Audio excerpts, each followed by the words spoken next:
Right, so again, what we really have here is a tripart operation, Vatican SS and OSS U.S. intelligence, to get the Nazis out of Europe and Italy in particular. Now, it's worth noting here that Cardinal Montini, again, goes on to become Pope Paul VI later on, and we're going to look at the association of Paul VI with many of the, the successors to some of these same elements we're talking about in future broadcasts in this special series on Vatican politics.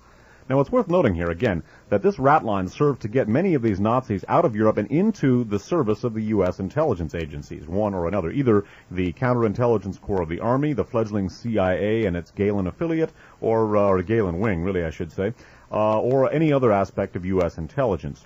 And it, again, Montini's role with Udall in this is front and center, and it's worth noting here that then Bishop Montini was he a bishop or a cardinal here? Bishop. At what time? Monsignor Montini. He was a Monsignor when this thing first thing started. He later became an archbishop and then a cardinal. Okay. Monsignor Montini at this point. My church denominations are not the clearest, obviously, my understanding of them. Monsignor Montini at this point had already been working for U.S. intelligence for some time. Reading now a short section from a book called OSS, The Secret History of Subtitled, The Secret History of America's First Central Intelligence Agency, authored by R. Harris Smith, published in hardcover by the University of California Press, copyright 1972. Now, in this book, the author Smith describes Monsignor Montini working as a U.S. intelligence agent, specifically in order to provide Vatican intelligence on bombing targets in Japan to the United States. So, even while the Vatican is cooperating with Hitler and Mussolini, they're currying favor with the United States by providing them with aerial intelligence, or with intelligence for their aerial attacks on Japan. One of the key people involved in this is Monsignor Giovanni, but actually it says here an intense cardinal, Monsignor Giovanni Battista. So he was a cardinal at this point. Reading about this, by the way, it was called the Vessel Project. Reading about Montini's wartime work for U.S. intelligence, and again remembering that later on he was instrumental in providing Vatican passports for many top Nazis to leave Italy, many of them wound up working for U.S. intelligence. Smith writes as follows in OSS. The attention of Italian planners at Donovan's headquarters had been diverted to a top-secret priority operation codenamed the Vessel Project that had nothing to do with Italian intelligence. In late 1942, Washington received an incredible proposal from Vatican City, then an independent diplomatic enclave in the center of fascist Rome. A high official of the Papal Secretariat offered to furnish the Americans with first-hand information on strategic bombing targets in Japan, obtained by representatives of the Holy See in Tokyo. OSS accepted with alacrity, and a complex espionage network was born. The intelligence from the Japanese capital was sent to a contact at the Vatican, then relayed to the Irish embassy in Rome. With the secret approval of Premier de Valera, the information passed by Irish diplomatic pouch to Dublin. There it was collected by Riccardo Mazzarini, an anti-fascist émigré who represented the SI Italian desk in London. That's the British Special Intelligence. Transmitted in special naval code to Washington, the data was then analyzed and compiled at OSS headquarters by an ex-colonel of Mussolini's Air Force, an air attaché at the Italian embassy in Tokyo before his defection, unquote, to the United States. This circuitous process took only a matter of days and provided Washington with vital Japanese intelligence in the spring of 1943.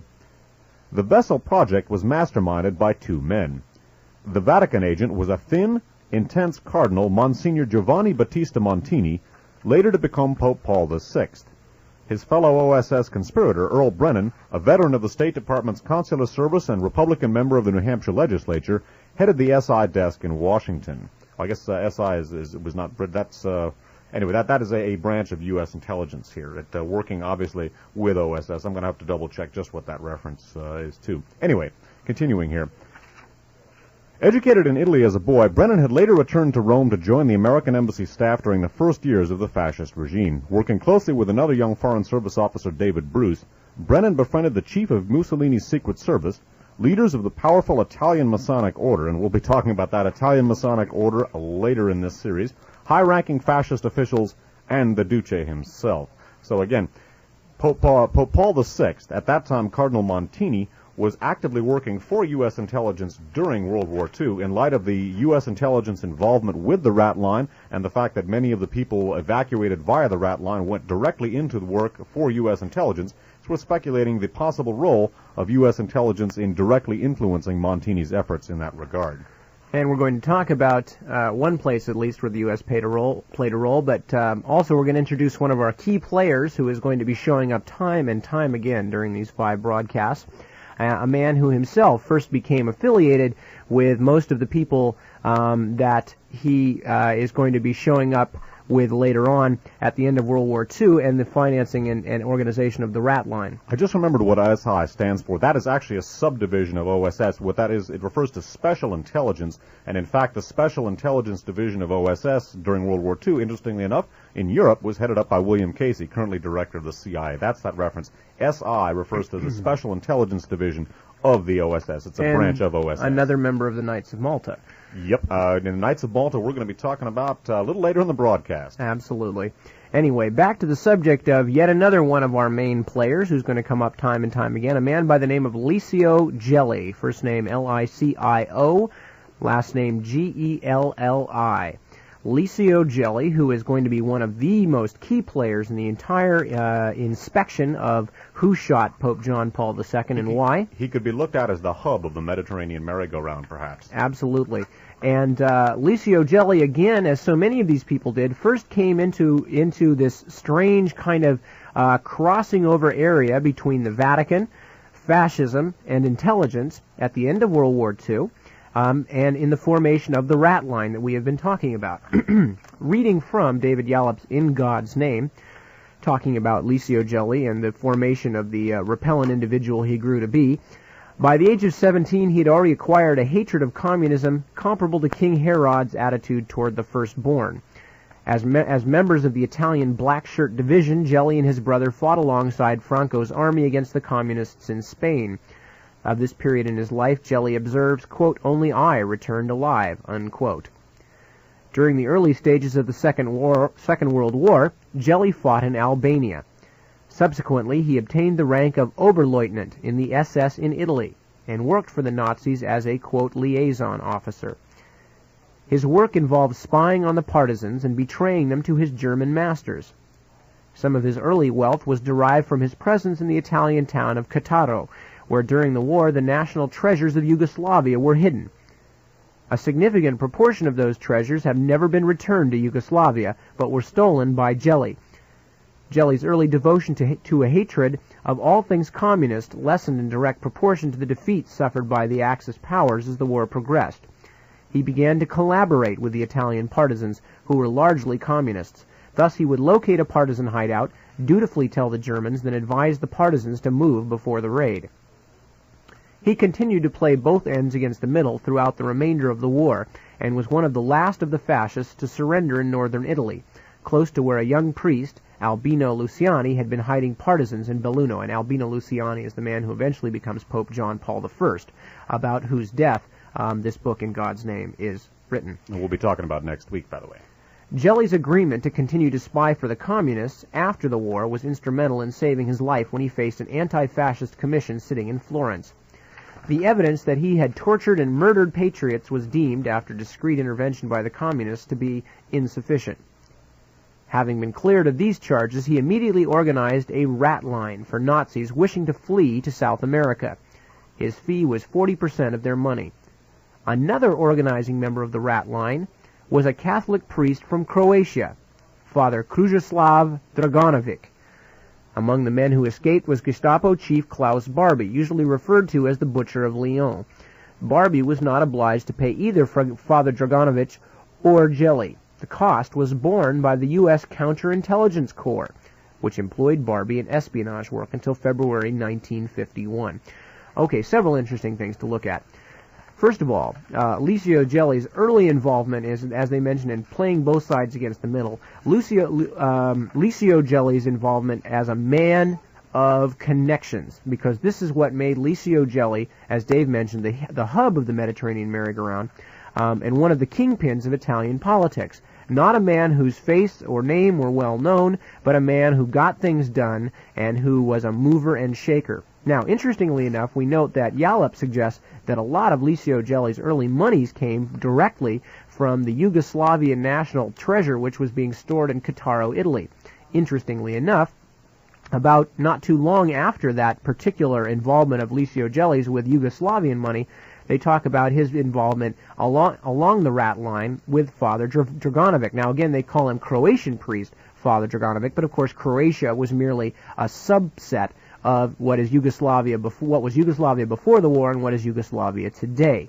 So one has to wonder if there was any kind of a deal, any kind of information that passed between Draganovic and Licio Gelli for the betterment of the fascist cause as to where the Yugoslavian national treasure was being stored and how it could be gotten to. Of course, Draganovic, recall in the passage from the Nazi legacy that we looked at, Draganovic was a Vatican ecclesiastical advisor, quote unquote, to the Pavlich regime, the Ustashi regime. And again, the fact that Gelli served as an Oberleutnant in the SS, then, according to Yallop here, a key figure in setting up the rat line. The rat line, recall, was the Bishop Udall, Allen Dulles, OSS, Operation Bernhardt-funded exit line. And interestingly enough, we see Father Draganovic coming back into this very same picture. And again, Licio Gelli is going to be a primary player, so his role here, at least according to Yallop, in helping to set up the rat line, which eventually he took advantage of himself, is worth taking note of. Also, the fact that he was willing to play ball with the communists to a certain extent is perhaps instructive, because we're going to take a look at Licio Gelli's role with, among other things, the possible formation of the Red Brigades in Italy. So what we're really looking at with this passage is a seeding which will hopefully grow and blossom in the weeks to come. The Red Brigades and also possibly connections in Bulgaria to various factions there, which is also fairly mysterious that we're going to talk about. Last but not least in this little passage, which is nonetheless chock full of stuff, is the fact that, as they mentioned, that Klaus Barbie, while utilizing the rat line, was not in fact obliged to pay for this service to Draganovic or to Gelli because of, this was being paid for by the USCIC, the Counterintelligence Corps. What is not mentioned here, but is mentioned, I think, elsewhere in this book, is the fact that Klaus Barbie, as we have found out now, actually got out of the clutches of the Allied War Crimes Commissions with the direct aid of the American Intelligence and Military Intelligence Corps. And in fact, not only that, but then they turned around and lied to the French as to his whereabouts. So within, again, weeks after World War II, not that we weren't doing a lot of other things at this time also that we've talked about in the past, but among other things we were lying to our French allies about the whereabouts of a wanted war criminal. Now again, Klaus Barbie goes to work, avails himself of the rat line in partnership with Licio Gelli, goes to work for U.S. intelligence, first in Europe, as there are a number of books, a large number of books have come out about Klaus Barbie. It's then worth noting that after going to Latin America via the rat line, he works for U.S. intelligence down there. We're going to be looking at that for weeks in the remaining broadcast in this series. And what we're going to be specifically looking at in connection with Klaus Barbie is his continued association through various elements, primarily a fascist named Stefano della Chiai, with Licio Gelli and his Propaganda Due Lodge, a crypto-fascist government of Italy, which actually has functioned sort of as an international fascist organization for a number of years. And again, the Gelli and Barbie association with the rat line, and in turn, Father Draganovic's reappearance here, Draganovic instrumental in sheltering Barbie, by the way, it not only is a recoalescing of elements we've looked at earlier in the broadcast, but we're going to be looking at how some of these associations have developed still later on. Okay, but before we do that, and before we look into Klaus Barbie's triumphant entrance into the New World and his contacts there, and the beginnings of a larger series of contacts between such organizations as the Vatican, the United States Central Intelligence Agency then just being born, and such other organizations as Die Spinne, the Nazi expatriate organization under the command of Otto Skorzeny and others, we are going to take a break, because that's what we need to do right now. So while we're doing that, you can all get up and stretch, or if you're listening to this on your car tape player or something like that, you can make a couple of wild left turns into traffic or something and kind of loosen the old muscles up. We will be back with more of Radio Free America then, in just a matter of minutes, and we will continue with our look at the expanding of the rat line into South America and the beginnings of the formation of what we are going to be calling, over this series of 5 broadcasts, the Mediterranean merry-go-round. So don't go away. Dave Emery and myself, Nip Tuck, will return with more of Radio Free America in just a few moments. Subject matter at hand. We have been following up till this point. Again, this is the first, for those of you just tuning in or who are tuned in partway through the last hour or something and are not aware of what we're talking about, this is the first of a 5-part series on what we have dubbed the Mediterranean merry-go-round, which is the revolving series of events that surround the assassination attempt on Pope John Paul II in 1981.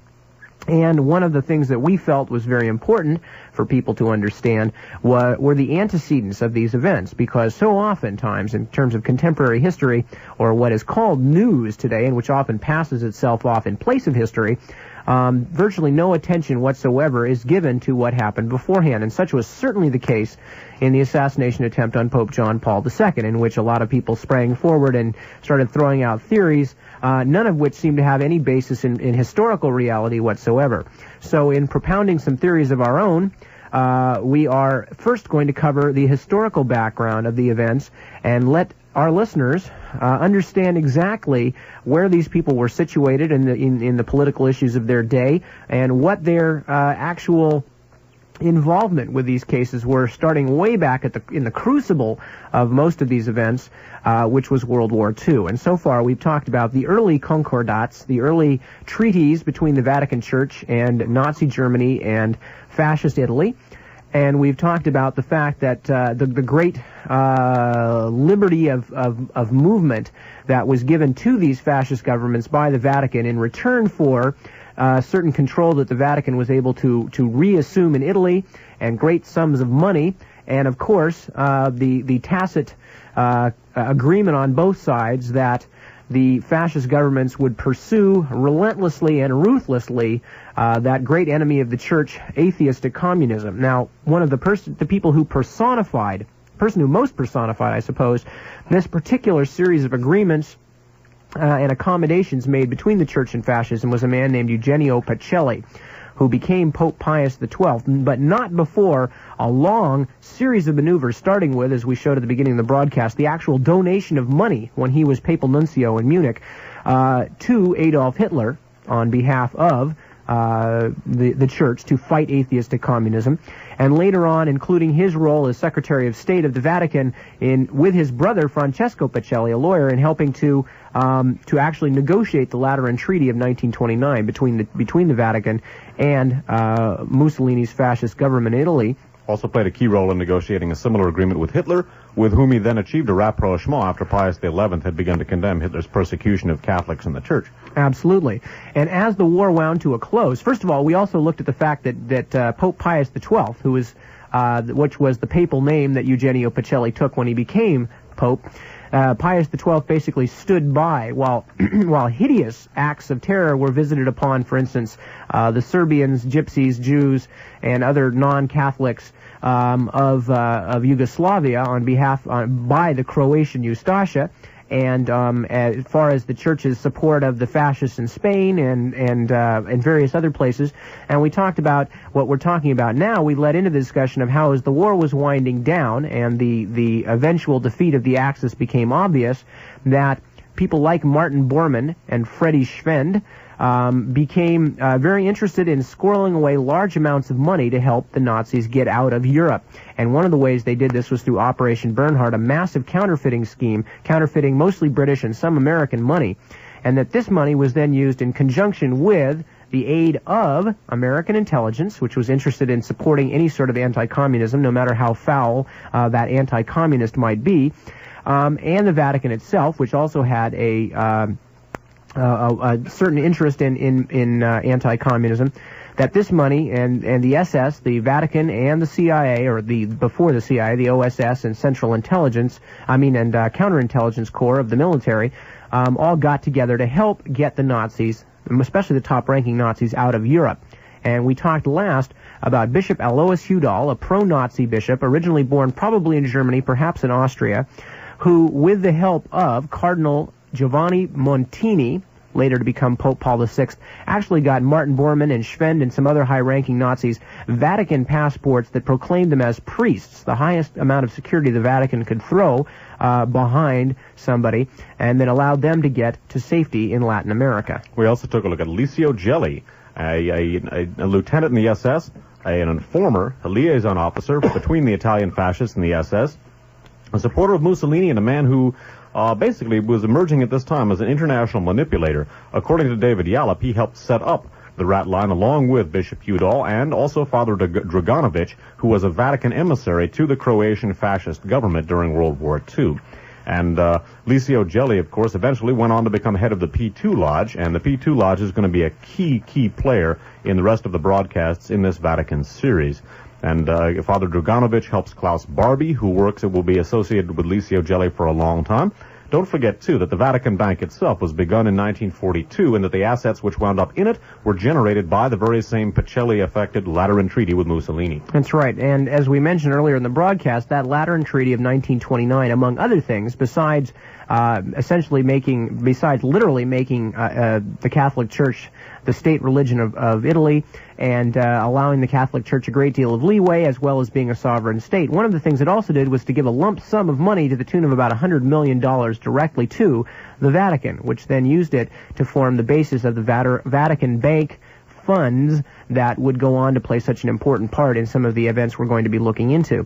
Now, later on, we mentioned that Operation Bernhardt came up with, during the course of their counterfeiting operations, came up with a result of about $600 million, of which only about $39 million of which have been actually traced, and we have to assume that a large part of the other $550 or so million found its way into and surrounding the area surrounding the Ratline, including probably the Vatican. Certainly, a lot of palms were greased, and it would not be completely sacrilegious to suggest that some of them may have belonged to people wearing religious robes of some sort, especially when you look at the work of Alois Udall and others of his ilk. Basically, the Ratline is, as we said, a tripartite operation, part SS, part Vatican, part U.S. intelligence. Okay, now we are returning to the Borman Brotherhood by William Stevenson, and we're going to talk a little bit more about the track of money. And remember, the firmest law of this kind of research is watch the money and watch where it goes, and that's what we're attempting to do right now. And again, bearing in mind that tripartite operation, what Stevenson's going to be talking about here is how eventually those people attempting to track Operation Bernhardt funds appear to have been dissuaded by the very U.S. intelligence which was participating in this tripartite arrangement. Now, the William Stevenson who wrote the Borman Brotherhood, it should be mentioned, is not the same William Stevenson that he talks about in this section of the book. Yeah, the William Stevenson in this section is spelled Stephenson.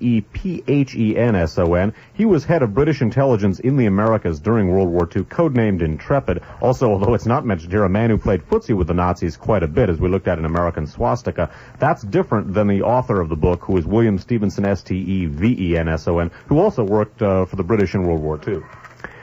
The search for Nazi funds, Stevenson writes, was left to those not stifled by legal devices designed to protect bureaucrats from the penalties of their own mistakes. Ernest Cuneo, who had kept his special status within White House circles after Truman took up residence, checked with Sir William Stevenson in the 1950s a series of reports from different sources in South America, all suggesting that Nazi funds were behind certain business activities. His information was independent confirmation of what Stevenson himself had heard.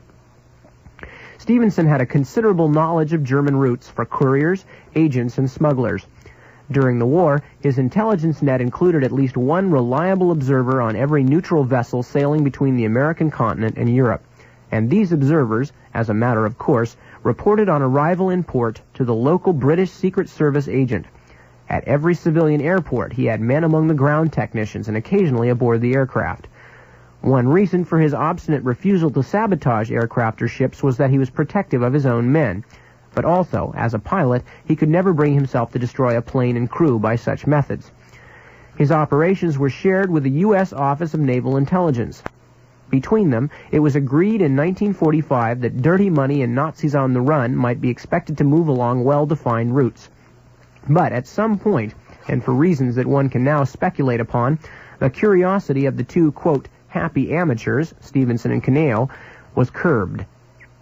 They knew that Brazil and Venezuela were the chief sources of industrial diamonds, needed by Hitler's war production minister Albert Speer. And they also knew that after the war the trade went on. Platinum had been a vital commodity, purchased with gold or convertible currency from Colombia and Ecuador. It was required for the magnetos of aircraft engines. Again, long after the war ended, German agents were paying as much as $500 an ounce against the regular world price, which fluctuated around 1/10 of that figure. They knew that 5 years after Kruger and Schwend allegedly vanished, those are the guys who headed up Operation Bernhardt, marked banknotes were found in circulation in these South American states.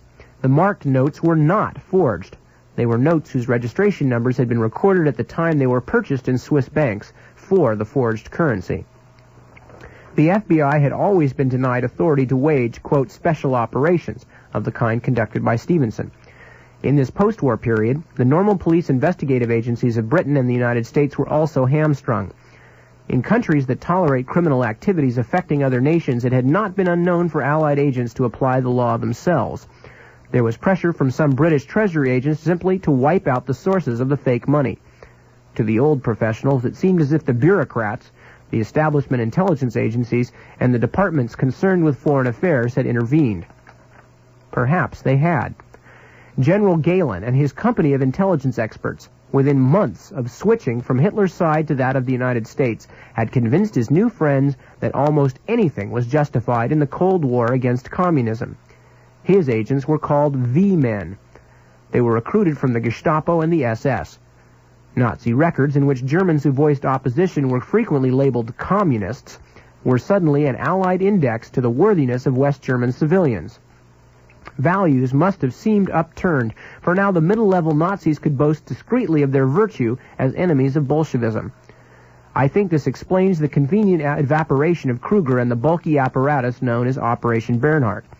For the man who was Kruger's real chief in this counterfeiting enterprise was Friedrich Schwend, and his partner in the business projects launched on smuggled funds was Klaus Barbie, alias the Bolivian businessman Senor Altman. By the summer of 1972, Barbie Altman was splashed across the front pages of Paris newspapers as the notorious Hangman of Lyon. He was talking to television interviewers and offering his memoirs, and he was saying repeatedly that he had done his duty as a German and that he had performed his duty to democracy as a V-man in the Gehlen organization. He named Otto Skorzeny as the chief of the network called Die Spinne.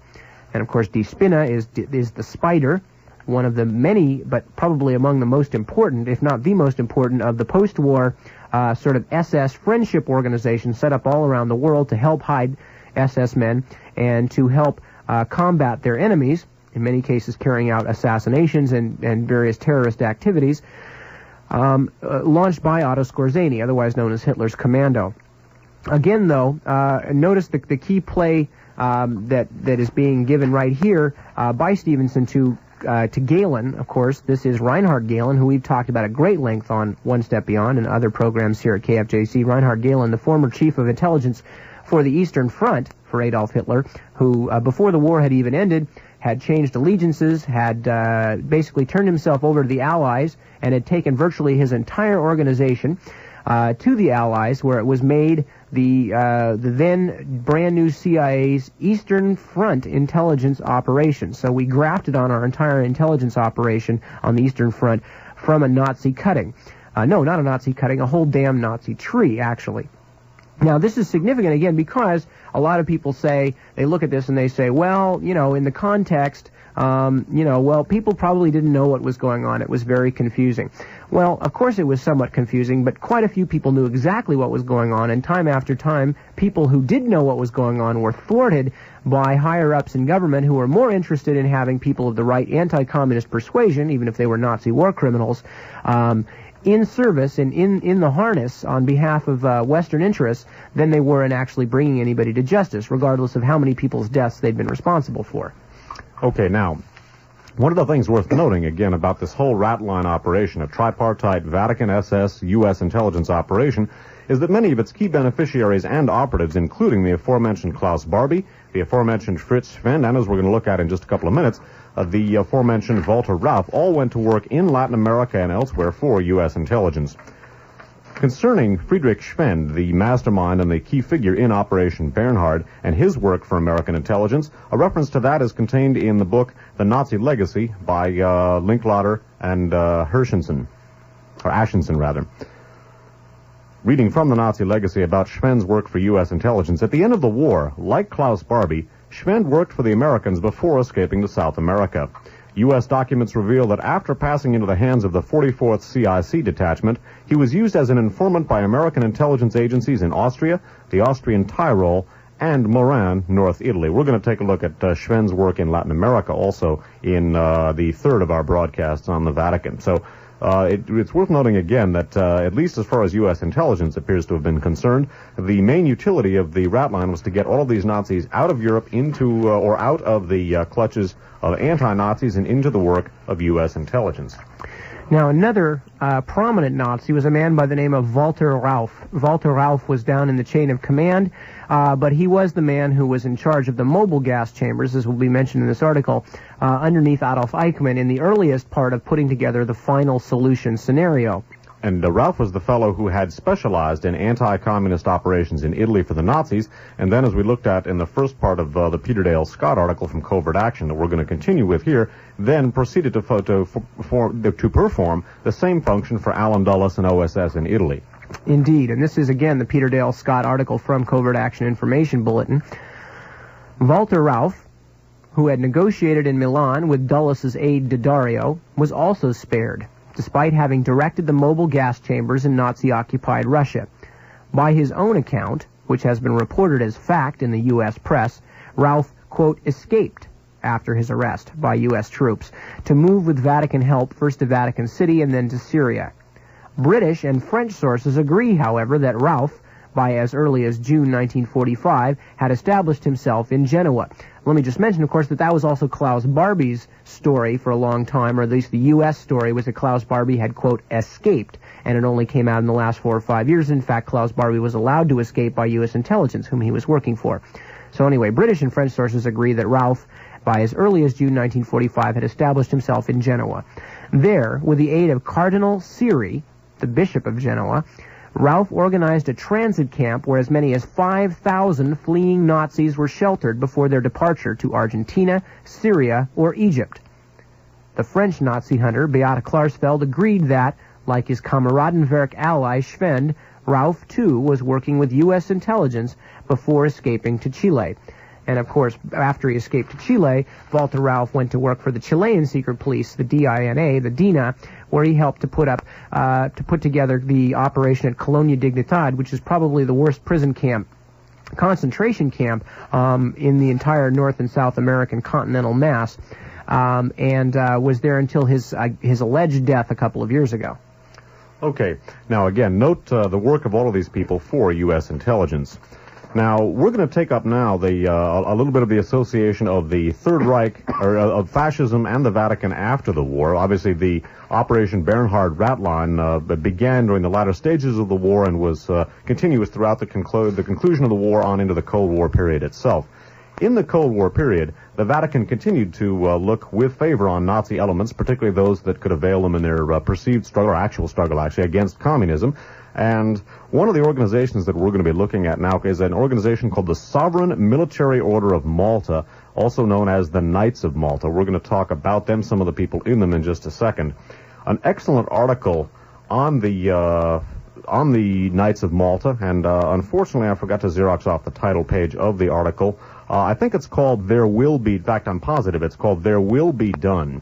Anyway, the article was authored by Martin Lee. It's about the Knights of Malta and the CIA influence in the Vatican, and it's from Mother Jones' issue of July 1983. Again, Martin Lee, There Will Be Done, from Mother Jones, July 1983. Picking up here a brief review of the Ratline, and then we're going to move into the Knights of Malta. Martin Lee writes as follows. But the needy, aided by certain SMOM members, that's the Knights of Malta, in the late 1940s, were some 50,000 Nazi war criminals who, with the assistance of the International Red Cross, were furnished fake Vatican passports and, in some cases, clerical robes, and were smuggled on Bishop Alois Udall's Underground Railroad to South America. Among those was Klaus Barbie, the Butcher of Lyon.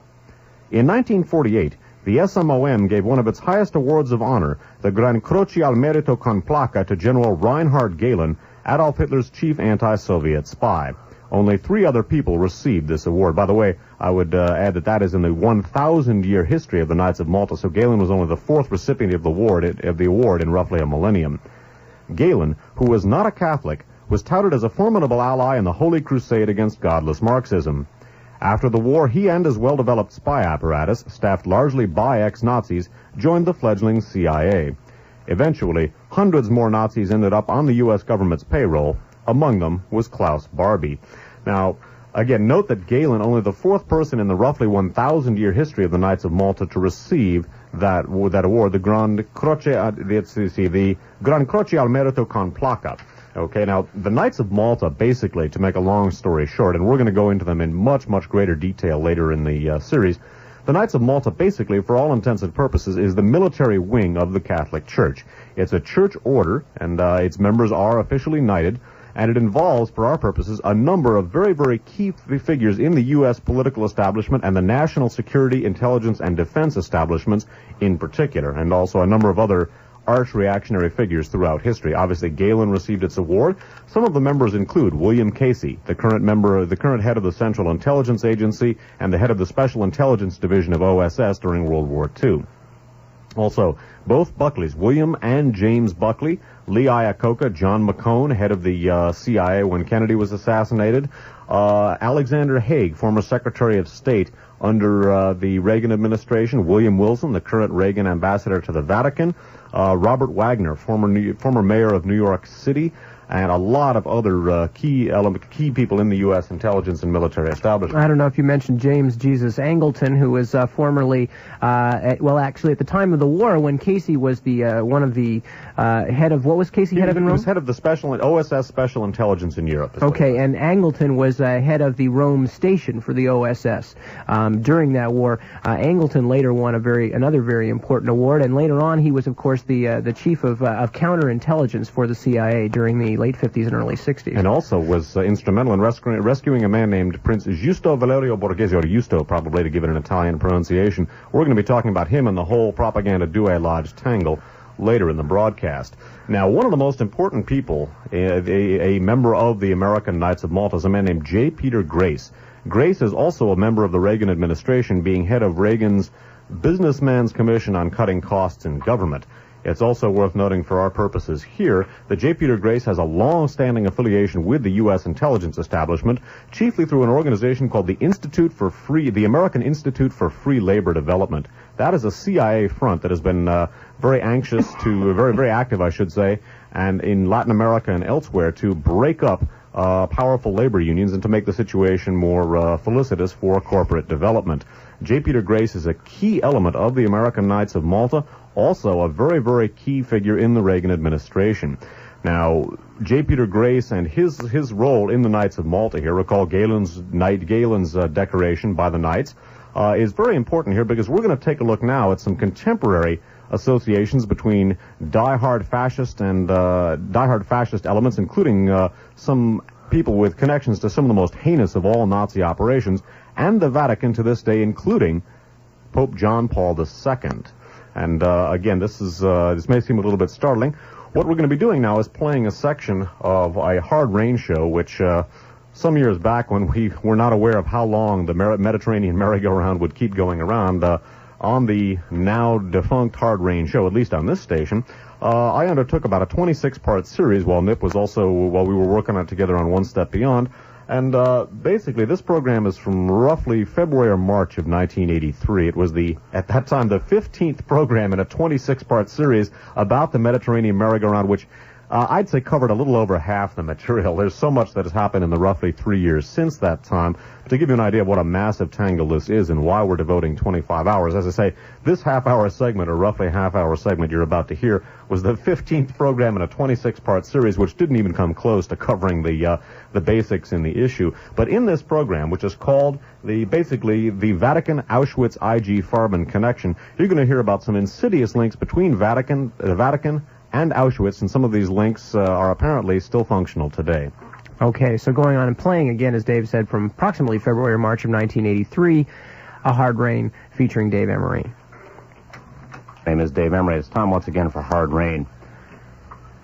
For the past several weeks, we've been talking about an organization called the Knights of Malta. Its formal title is the Sovereign Military Order of Malta. That basically is the military order of the Catholic Church. It was founded during the Crusades, so it's roughly 1,000 years old, and the Knights of Malta is significant for us today because the Knights of Malta involves a great number of very important people on the American political and intelligence scene, as well as the military and industrial community. In other words, many people who are very influential in the U.S. military establishment, the U.S. intelligence establishment, the U.S. political, and the U.S. financial establishments are very, very well placed within the Knights of Malta. One of the individuals that we've spoken about in connection with the Knights of Malta is a man named J. Peter Grace. J. Peter Grace is the driving force behind W.R. Grace and Company, a chemical company. 8 different key members of the American sector of the Knights of Malta are involved with W.R. Grace and Company, and the chairman of that, the aforementioned J. Peter Grace, is the head of the American sector or chapter of the Knights of Malta.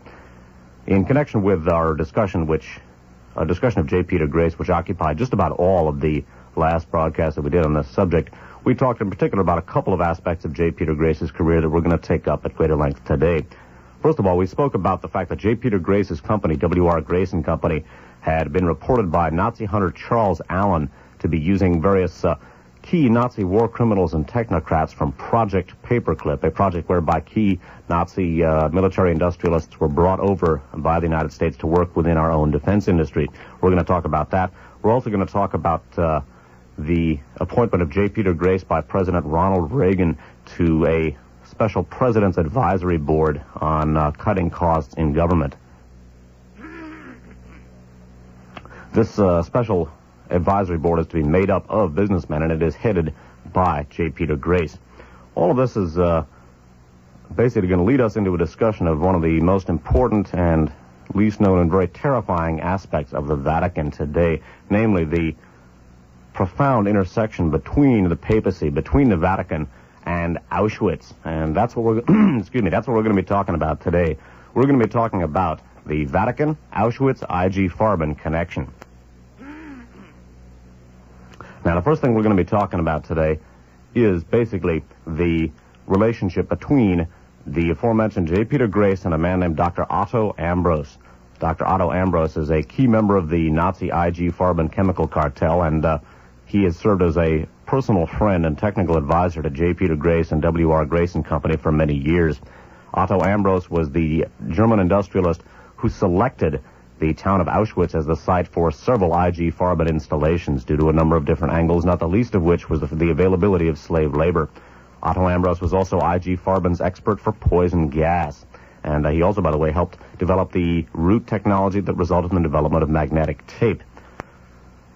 We're going to be talking about that. Following that, we're going to take a look at just how Dr. Otto Ambros came to select Auschwitz as the site for the IG Farben installation. We're also going to take a look at some of the working conditions that prevailed at Auschwitz. We're going to take a look at, following our look at Dr. Otto Ambros and his relationship with Sovereign Military Order of Malta luminary J. Peter Grace, we're going to be taking a look at a fellow named Dr. Hermann Abs. Dr. Hermann Abs was chairman of the Deutsche Bank, one of the largest financial institutions in Germany, both under Hitler and today. He was one of the most important figures in Hitler's industry, both before, during, and after the Second World War. Hermann Abs was also one of the key managing directors for the aforementioned IG Farben chemical cartel. Hermann Abs was responsible for putting forth the venture capital to build the IG Farben plants at Auschwitz, those sites having been selected by Dr. Otto Ambros and one of the key plants managed by Otto Ambros. Following that, we're going to take a look at the fact that Pope John Paul II used to work at an IG Farben installation in Poland. We don't know whether this IG Farben installation was IG Auschwitz, but there's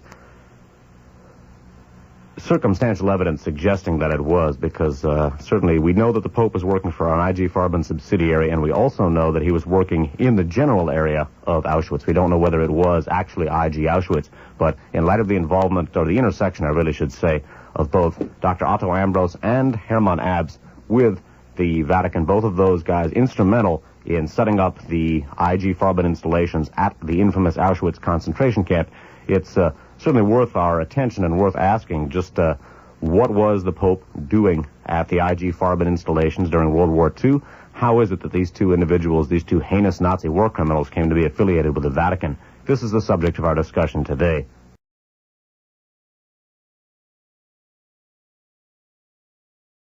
was sent to a contact at the Vatican, then relayed to the Irish embassy in Rome. With the secret approval of Premier de Valera, the information passed by Irish diplomatic pouch to Dublin. There it was collected by Riccardo Mazzarini, an anti-fascist émigré who represented the SI Italian desk in London. That's the British Special Intelligence. Transmitted in special naval code to Washington, the data was then analyzed and compiled at OSS headquarters by an ex-colonel of Mussolini's Air Force, an air attaché at the Italian embassy in Tokyo before his defection, unquote, to the United States. This circuitous process took only a matter of days and provided Washington with vital Japanese intelligence in the spring of 1943. The Vessel project was masterminded by two men. The Vatican agent was a thin, intense cardinal, Monsignor Giovanni Battista Montini, later to become Pope Paul VI. His fellow OSS conspirator, Earl Brennan, a veteran of the State Department's consular service and Republican member of the New Hampshire legislature, headed the SI desk in Washington. I guess SI was not, that's, anyway, that is a branch of U.S. intelligence here, working obviously with OSS. I'm going to have to double check just what that reference is to. Anyway, continuing here. Educated in Italy as a boy, Brennan had later returned to Rome to join the American embassy staff during the first years of the fascist regime. Working closely with another young Foreign Service officer, David Bruce, Brennan befriended the chief of Mussolini's Secret Service, leaders of the powerful Italian Masonic Order, and we'll be talking about that Italian Masonic Order later in this series, high-ranking fascist officials, and the Duce himself. So again, Pope Paul VI, at that time Cardinal Montini, was actively working for U.S. intelligence during World War II in light of the U.S. intelligence involvement with the Ratline and the fact that many of the people evacuated via the Ratline went directly into the work for U.S. intelligence. So we're speculating the possible role of U.S. intelligence in directly influencing Montini's efforts in that regard. And we're going to talk about one place, at least, where the U.S. played a role, but also we're going to introduce one of our key players who is going to be showing up time and time again during these 5 broadcasts. A man who himself first became affiliated with most of the people that he is going to be showing up with later on at the end of World War II and the financing and organization of the Ratline. I just remembered what SI stands for. That is actually a subdivision of OSS. What that is, it refers to Special Intelligence, and in fact the Special Intelligence Division of OSS during World War II, interestingly enough, in Europe was headed up by William Casey, currently director of the CIA. That's that reference. SI refers to the Special Intelligence Division of the OSS. It's a branch of OSS. Another member of the Knights of Malta. Yep. In the Knights of Malta, we're going to be talking about a little later in the broadcast. Absolutely. Anyway, back to the subject of yet another one of our main players who's going to come up time and time again, a man by the name of Licio Gelli, first name Licio, last name Gelli. Licio Gelli, who is going to be one of the most key players in the entire inspection of who shot Pope John Paul II and why. He could be looked at as the hub of the Mediterranean merry-go-round, perhaps. Absolutely. And Licio Gelli, again, as so many of these people did, first came into this strange kind of crossing over area between the Vatican, fascism, and intelligence at the end of World War II. And in the formation of the Ratline that we have been talking about. Reading from David Yallop's In God's Name, talking about Licio Gelli and the formation of the repellent individual he grew to be, by the age of 17 he had already acquired a hatred of communism comparable to King Herod's attitude toward the firstborn. As members of the Italian Black Shirt Division, Gelli and his brother fought alongside Franco's army against the communists in Spain. Of this period in his life, Gelli observes, quote, "Only I returned alive," unquote. During the early stages of the Second World War, Gelli fought in Albania. Subsequently, he obtained the rank of Oberleutnant in the SS in Italy and worked for the Nazis as a, quote, liaison officer. His work involved spying on the partisans and betraying them to his German masters. Some of his early wealth was derived from his presence in the Italian town of Cattaro, where during the war the national treasures of Yugoslavia were... Right, so again, what we really have here is a tripart operation, Vatican SS and OSS U.S. intelligence, to get the Nazis out of Europe and Italy in particular. Now, it's worth noting here that Cardinal Montini, again, goes on to become Pope Paul VI later on, and we're going to look at the association of Paul VI with many of the, the successors to some of these same elements we're talking about in future broadcasts in this special series on Vatican politics. Now, it's worth noting here, again, that this Ratlines served to get many of these Nazis out of Europe and into the service of the U.S. intelligence agencies, one or another, either the Counterintelligence Corps of the Army, the fledgling CIA and its Galen affiliate, or Galen wing, really, I should say, or any other aspect of U.S. intelligence. And it, again, Montini's role with Udall in this is front and center, and it's worth noting here that then Bishop Montini was he a bishop or a cardinal here? Bishop. At what time? Monsignor Montini. He was a Monsignor when this thing Right. first thing started. He later became an archbishop and then a cardinal. Okay, Monsignor Montini at this point. My church denominations are not the clearest, obviously, my understanding of them. Monsignor Montini at this point had already been working for U.S. intelligence for some time. Reading now a short section from a book called OSS, The Secret History of Subtitled, The Secret History of America's First Central Intelligence Agency, authored by R. Harris Smith, published in hardcover by the University of California Press, copyright 1972. Now, in this book, the author Smith describes Monsignor Montini working as a U.S. intelligence agent, specifically in order to provide Vatican intelligence on bombing targets in Japan to the United States. So, even while the Vatican is cooperating with Hitler and Mussolini, they're currying favor with the United States by providing them with aerial intelligence, or with intelligence for their aerial attacks on Japan. One of the key people involved in this is Monsignor Giovanni, but actually it says here an intense cardinal, Monsignor Giovanni Battista. So he was a cardinal at this point. Reading about this, by the way, it was called the Vessel Project. Reading about Montini's wartime work for U.S. intelligence, and again remembering that later on he was instrumental in providing Vatican passports for many top Nazis to leave Italy, many of them wound up working for U.S. intelligence. Smith writes as follows in OSS. The attention of Italian planners at Donovan's headquarters had been diverted to a top-secret priority operation codenamed the Vessel Project that had nothing to do with Italian intelligence. In late 1942, Washington received an incredible proposal from Vatican City, then an independent diplomatic enclave in the center of fascist Rome. A high official of the Papal Secretariat offered to furnish the Americans with first-hand information on strategic bombing targets in Japan, obtained by representatives of the Holy See in Tokyo. OSS accepted with alacrity, and a complex espionage network was born. The intelligence from the Japanese capital